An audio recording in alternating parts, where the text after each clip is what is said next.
आपको जानकर हैरानी होगी कि पावर ट्रांसफार्मर में कोई भी मूविंग पार्ट नहीं होता है, फिर भी यह 11,000 वोल्ट को एक्सट्रीमली एक्स्ट्रा हाई वोल्टेज पर स्टेप अप और डाउन कर देता है। इसके अलावा 3 फेज इंडक्शन मोटर और भी ज्यादा हैरान करती है, क्योंकि यह भी सेम ट्रांसफार्मर की तरह ही काम करती है, लेकिन बस रोटेट करती है। सबसे पहली बार ट्रांसफार्मर सिर्फ एसी सप्लाई पर काम करता है, डीसी पर नहीं। इसे थोड़ा आगे विद कंसेप्ट समझ लेंगे। तो मिस्टर फेराडे कहते हैं कि जब आप किसी वायर में सप्लाई देते हैं तो उसमें इलेक्ट्रोमोटिव फोर्स इंड्यूस होगा। यह फोर्स अपने आसपास में एक फील्ड जनरेट करेगा जिसको मैग्नेटिक फील्ड बोलते हैं, लेकिन एसी केस में यह फील्ड बाई डायरेक्शनल होता है। कुछ ऐसी अल्टरनेटिंग करंट की वेवफॉर्म होती है, यहाँ से यहाँ तक वेवफॉर्म इंक्रीज हो रही है तो वायर में मैग्नेटिक फील्ड की स्ट्रेंथ भी बढ़ेगी। यहाँ से यहाँ डिक्रीज हो रही है तो मैग्नेटिक फील्ड की स्ट्रेंथ वापस कम होने लगेगी। यहाँ से वेवफॉर्म नेगेटिव डायरेक्शन में जाने लगेगी तो मैग्नेटिक फील्ड अपनी डायरेक्शन बदल लेगा और फील्ड की स्ट्रेंथ ठीक पॉजिटिव साइड के ऑपोजिट होगी। यदि कुछ ऐसी कोयल में एसी सप्लाई दी जाएगी तो इसमें मैग्नेटिक फील्ड कुछ इस टाइप का होगा, जिसमें नॉर्थ और साउथ पोल भी जनरेट होंगे, लेकिन यह पोल बदलते रहेंगे अकॉर्डिंग टू वेवफॉर्म। यदि इसी कंडीशन में डीसी सप्लाई दी जाएगी तो कोयल का मैग्नेटिक फील्ड कांस्टेंट होगा, जिसकी वजह से यह कोयल एक स्ट्रॉन्ग मैग्नेट की तरह काम करेगी। इस कोयल को इंडक्टर भी बोल सकते हैं और डीसी सप्लाई में इंडक्टर शॉर्ट सर्किट हो जाता है, क्योंकि इसमें कोई फ्रीक्वेंसी होती ही नहीं है, इसलिए ट्रांसफार्मर डीसी पर ऑपरेट नहीं करते हैं। यदि पावर ट्रांसफार्मर में डीसी सप्लाई दी गई तो अपने आसपास में इतना स्ट्रॉन्ग मैग्नेटिक फील्ड जनरेट करेगा कि यह सभी चीजों को अपनी तरफ खींच लेगा। यदि इस कोयल के पास में हम सेम दूसरी ठीक ऐसी ही कोयल लेकर आएंगे तो यह मैग्नेटिक फील्ड लाइन दूसरी कोयल को कट करेगी, जिससे इस कोयल में भी एक फोर्स जनरेट होगा जिसको इलेक्ट्रोमोटिव फोर्स बोलते हैं, इन शॉर्ट ईएमएफ, और वोल्टेज का दूसरा नाम इलेक्ट्रिक फोर्स ही होता है। यहाँ जो मैग्नेटिक फील्ड लाइन है इनको टेक्निकल लैंग्वेज में फ्लक्स लाइन बोलते हैं और इस प्रक्रिया को इलेक्ट्रोमैग्नेटिक इंडक्शन बोलते हैं, जिससे पावर ट्रांसफर होती है। तो एक तरीके से वायरलेस पावर ट्रांसफर हो रही है और इसी कंसेप्ट को यूज में लेकर वायरलेस चार्जर भी बने हैं। आपको जानकर हैरानी होगी कि वायरलेस चार्जर फोन में एसी सप्लाई ही भेजते हैं, जबकि हमारा स्मार्टफोन डीसी पर ऑपरेट करता है। ऐसा कैसे हो सकता है? रीजन फाइंड आउट करके कमेंट में जरूर से लिखना। पावर ट्रांसफार्मर की आयरन की कोर में कुछ ऐसी छोटी छोटी पत्तियां होती है और इन सभी ब्लेड्स पर वार्निश की कोटिंग की जाती है। इसके पीछे का रीजन थोड़ा आगे समझेंगे। और सभी ब्लेड को एक साथ जोड़कर फिर से दोनों साइड में इम्प्रेग्नेटेड पेपर की कोटिंग की जाती है, जो एक इंसुलेटर की तरह काम करता है, और उसके बाद में दोनों कॉइल को सेट किया जाता है। ट्रांसफार्मर की कोयल कोर को टच नहीं करती है। अब इन कोयल को हम प्राइमरी और सेकेंडरी वाइंडिंग कह सकते हैं। जब हम प्राइमरी वाइंडिंग में सप्लाई देंगे तो इसमें जो फ्लक्स लाइन इंड्यूस होगी उनको आयरन की कोर पाथ प्रोवाइड करवाती है सेकेंडरी वाइंडिंग तक पहुंचने के लिए, जिससे सेकेंडरी वाइंडिंग में ईएमएफ इंड्यूस होगा। अब अज्यूम करते हैं कि प्राइमरी वाइंडिंग में टोटल टर्न 100 है और सेकेंडरी वाइंडिंग में टोटल टर्न 50 है। यहाँ पर आप एक चीज अपने दिमाग में बिठा लो कि प्राइमरी वाइंडिंग में जो एक टर्न है उसमें जो ईएमएफ इंड्यूस होगा सेम टू सेम इतना ही ईएमएफ सेकेंडरी वाइंडिंग के एक टर्न में जनरेट होगा, क्योंकि जितनी फ्लक्स लाइन इस एक टर्न से निकल रही है उतनी ही तो सेकेंडरी वाइंडिंग के एक टर्न में पहुंचेगी। तो अब यदि हम सेकेंडरी वाइंडिंग पर फोकस करें तो सभी के सभी टर्न सीरीज में कनेक्टेड है और सेकेंडरी वाइंडिंग में जो वोल्टेज हमें मिलेगा वह सभी टर्न्स में जो वोल्टेज इंड्यूस हो रहा है उसी का टोटल तो होगा। तो सेकेंडरी वाइंडिंग का वोल्टेज यानी ईएमएफ इक्वल होगा सेकेंडरी वाइंडिंग के टर्न्स के। ऐसा ही प्राइमरी वाइंडिंग में होगा EMF induce in primary winding equal to number of turns in primary. EMF और वोल्टेज में एक छोटा सा फर्क होता है। वोल्टेज प्राइमरी वाइंडिंग के टर्मिनल पर लगा हुआ है, जब ये वाइंडिंग में पहुंचेगा तो वाइंडिंग का कुछ रेजिस्टेंस होता है जिसकी वजह से थोड़ा सा वोल्टेज कम हो जाता है, और जैसे ही वोल्टेज कम होता है तो हम उसको बोलते हैं कि इतना इतना ईएमएफ इंड्यूस हुआ है। अब अज्यूम करते हैं कि प्राइमरी वाइंडिंग में 100 वोल्ट हमने दिया तो सेकेंडरी वाइंडिंग में 50 वोल्ट ही मिलेगा, क्योंकि 50 टर्न में से सभी टर्न की कैपेसिटी 1 वोल्ट की है और सब ने अपना अपना 1 वोल्ट लेकर 50 वोल्ट दे दिया, जो हमें सेकेंडरी में मिलेगा, यानी वोल्टेज स्टेप डाउन हो गया। इसी तरीके से सेकेंडरी वाइंडिंग में नंबर ऑफ टर्न्स इंक्रीज करके वोल्टेज बढ़ाया जाता है। अब थोड़ी आसानी के लिए हमने एक इक्वेशन बना ली, number of turns in primary upon number of turns in secondary is equal to EMF induce in primary upon EMF induce in secondary. एक स्टेप और आगे बढ़े तो करंट भी आ जाता है और करंट वोल्टेज का जस्ट ऑपोजिट होता है। तो सिंपल सी बात है, ट्रांसफार्मर यदि वोल्टेज को बढ़ाता है तो करंट को कम कर देता है, क्योंकि पावर हमेशा फिक्स रहती है। वोल्टेज करंट को कम ज्यादा किया जा सकता है, पावर नहीं बदली जा सकती। जब ट्रांसफॉर्मर में सप्लाई दी जाती है तो according to Faraday EMF induce होगा और ईएमएफ फ्लक्स लाइन भी जनरेट करेगा। इसके अलावा जो ट्रांसफॉर्मर की कोर है उसमें सर्कुलेटिंग करंट भी जनरेट होगा और इस सर्कुलेटिंग करंट को एडी करंट बोलते हैं, जिसकी हमें बिल्कुल भी जरूरत नहीं है। पानी में कभी ऐसी सिचुएशन बनती है कि कुछ ऐसा भंवर बनता है, ठीक ऐसा ही एडी करंट होता है जो कोर में घूमता है। इसलिए आयरन की कोर को सबसे पहले पतली पतली पत्तियों में डिवाइड किया जाता है, उसके बाद में एक एक ब्लेड को लेमिनेट किया जाता है। लेमिनेशन की थिकनेस 0.25 mm से 0.50 mm तक होती है। इसी लेमिनेशन की वजह से जो कोर का क्रॉस सेक्शन एरिया है वह रिड्यूस हो जाता है और एरिया का रेजिस्टेंस से इनवर्स रिलेशन होता है, जिससे रेजिस्टेंस बढ़ जाता है और रेजिस्टेंस आपको पता है करंट का दुश्मन होता है। तो इस तरीके से एडी करंट लॉसेस को रिड्यूस किया जाता है।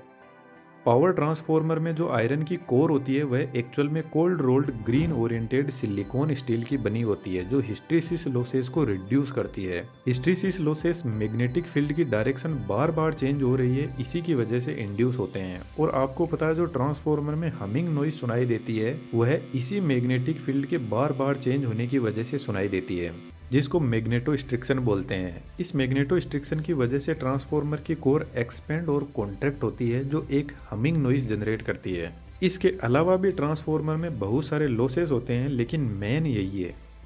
ट्रांसफॉर्मर में ठीक ऐसी ही 3 वाइंडिंग होती है 3 फेज के लिए, लेकिन जब हम प्रैक्टिकल ट्रांसफॉर्मर को देखते हैं तो उसमें आयरन की कोर कुछ ऐसी होती है 3 फेज सिस्टम के लिए, जिसमें सबसे पहले हर फेज के लिए प्राइमरी वाइंडिंग को सेट किया जाता है। यदि स्टेप अप ट्रांसफॉर्मर की बात करें तो प्राइमरी वाइंडिंग में कम टर्न्स होते हैं और वोल्टेज कम और करंट ज्यादा होता है, तो यहाँ पर काफी थिक कॉपर वायर काम में लिए जाते हैं। यह कॉपर वायर कंप्लीटली इंसुलेटेड रहते हैं। प्राइमरी वाइंडिंग के ऊपर सेकेंडरी वाइंडिंग को तैयार किया जाता है। दोनों वाइंडिंग के बीच में कोई भी इलेक्ट्रिकल कनेक्शन नहीं होता है। पावर ट्रांसफर इंडक्शन प्रोसेस के थ्रू ही होती है। वाइंडिंग का कनेक्शन 2 अलग अलग कनेक्शन में किया जाता है। जो हाई वोल्टेज साइड होती है वह स्टार कनेक्शन में कनेक्टेड रहती है। स्टार कनेक्शन में 3 फेज और न्यूट्रल भी मिलता है, इसलिए आपने हाई वोल्टेज लाइन के साथ में हमेशा एक एक्स्ट्रा वायर देखा होगा जो न्यूट्रल का होता है। Low voltage side delta connection में कनेक्टेड रहती है, इसमें सिर्फ 3 फेज होते हैं। दोस्तों कंफ्यूज नहीं होना है, मुझे पता है थोड़ा ज्यादा ही टेक्निकल है, पर टेक्नोलॉजी बहुत कमाल की है। अब यार 3D एनिमेशन की स्किल भी बहुत कमाल की है। आप चाहो तो हमारी 3D कम्युनिटी में आ सकते हो। स्टेप अप ट्रांसफॉर्मर सिर्फ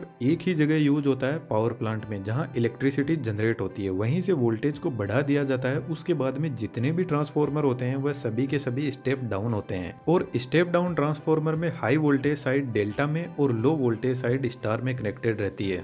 दोस्तों आपके लिए एक छोटा सा क्वेश्चन है और इसका रिप्लाई यदि आपने सही से दे दिया तो आपके कमेंट को मैं पिन जरूर से करूंगा। ट्रांसफॉर्मर की एक साइड स्टार में कनेक्टेड रहती है तो दूसरी साइड डेल्टा में कनेक्टेड रहती है। और ऐसा हमेशा ही होता है कि ट्रांसफॉर्मर की एक साइड दूसरी साइड के जस्ट ऑपोजिट कनेक्शन में कनेक्टेड रहती है। रीजन फाइंड आउट करके कमेंट में जरूर से लिखना। ट्रांसफॉर्मर की वाइंडिंग को टैंक में रखा जाता है और टैंक में ऑयल भरा रहता है। ट्रांसफॉर्मर में मिनरल ऑयल और सिंथेटिक ऑयल यूज होता है, जो एक पेट्रोलियम प्रोडक्ट ही है। इस ऑयल के 2 पर्पज है। यह ट्रांसफॉर्मर में कूलिंग भी करता है और इंसुलेशन भी प्रोवाइड करवाता है। इतना सब होने के बाद ट्रांसफॉर्मर को पैक कर दिया जाता है। ट्रांसफॉर्मर की वाइंडिंग बॉडी से टच नहीं हो जाए इसलिए हाई वोल्टेज और लो वोल्टेज साइड के लिए बूसिंग लगी रहती है, जो एक इंसुलेटर ही है। यह बूसिंग पोर्सलेन की बनी होती है। पावर ट्रांसफॉर्मर के साइड में बड़े बड़े रेडिएटर लगे रहते हैं, जिनके अंदर कुछ ऐसी पतली पतली प्लेट होती है और बीच में से एयर फ्लो होने के लिए जगह होती है। जब ट्रांसफॉर्मर फुल लोड पर होता है तो वाइंडिंग काफी गर्म होने लगती है और वाइंडिंग के कांटेक्ट में आकर ऑयल भी गर्म होने लग जाएगा और ऑयल गर्म होकर ऊपर उठने लगेगा और रेडिएटर से होकर फ्लो होने लगेगा। रेडिएटर बेसिकली जो ऑयल का सरफेस एरिया है उसको इंक्रीज कर देता है और जब ऑयल गर्म रेडिएटर से फ्लो होगा तो नेचुरल एयर इस गर्मी को लेकर आगे निकल जाएगी।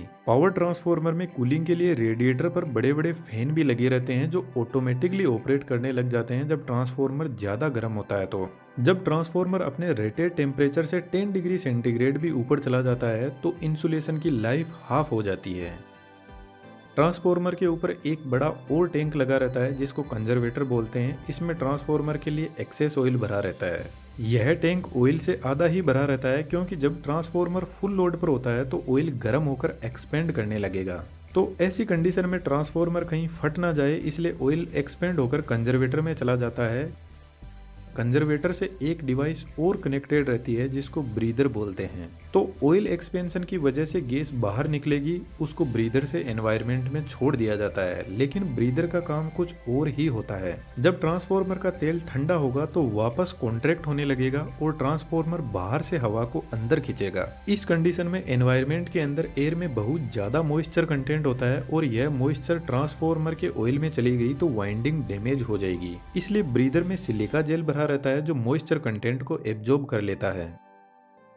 कई बार ऐसा भी हो सकता है कि ट्रांसफार्मर ओवरलोड की वजह से वाइंडिंग इंसुलेशन डैमेज हो जाता है और ऑयल में बबल्स क्रिएट होने लगते हैं और इन बबल्स की वजह से ट्रांसफार्मर में बहुत सारी गैसेस इंट्रोड्यूस होती है और ट्रांसफार्मर टैंक का प्रेशर बढ़ने लगता है। तो कंजर्वेटर और ट्रांसफार्मर टैंक के बीच में एक रिले लगी रहती है जिसका नाम बखोल्स रिले है। यह रिले पूरी की पूरी ऑयल से भरी रहती है और इस रिले के अंदर एक ट्यूब होती है जो एक एंगल पर कुछ इस तरीके से सेट रहती है और इसके अंदर मरकरी भरा रहता है और मरकरी आपको पता है एक कंडक्टिंग मेटल है। तो ट्रांसफार्मर टैंक में प्रेशर बढ़ने की वजह से टैंक में गैस जनरेट हो रही है, वह इस रिले में आने लगेगी और ऑयल धीरे धीरे कम होने लगेगा। इस प्रेशर की वजह से यहाँ पर लगा फ्लोट भी स्ट्रेट होने लगेगा जिसकी वजह से फ्लोट से जुड़ी मरकरी इन दोनों कॉन्टेक्ट के बीच में कनेक्शन बना देगी और एक जबरदस्त अलार्म बजने लगेगा। अलार्म को सुनकर जीएसएस में बैठा हुआ जूनियर इंजीनियर ट्रांसफार्मर को ट्रिप कर देगा। लेकिन मान लो कि अलार्म काम ना करे तो बखोल्स रिले के अंदर सेम ऐसी ही एक ट्यूब और होती है।